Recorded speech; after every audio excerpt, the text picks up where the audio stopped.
problem number 2 is asking you to solve the following equation.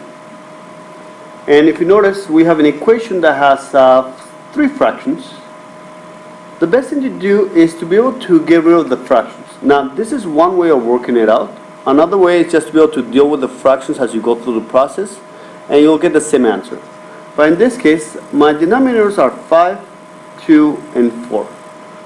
So I need to be able to multiply by the lowest common multiple.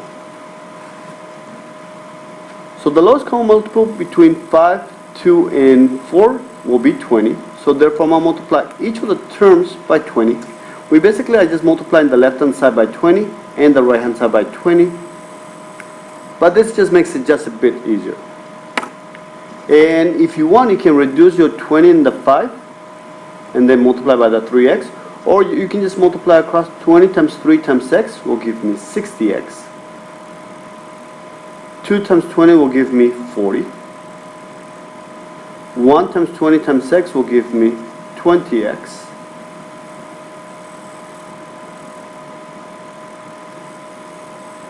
Divide by 2. 1 times 20 will give me negative 20.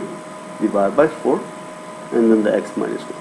So I just place it over 1 and multiply 20 times 3 gives me 60x. 1 times 5 is 5. 2 times 20 is 40. 20 times 1 is 20, and then the 2 comes down. 1 times 20 is 20, and the 4. And now I can reduce it, so that will give me 12x plus 40, 10x minus 5, and we have an x minus 1. Now we have the two sides, and we have a simpler equation.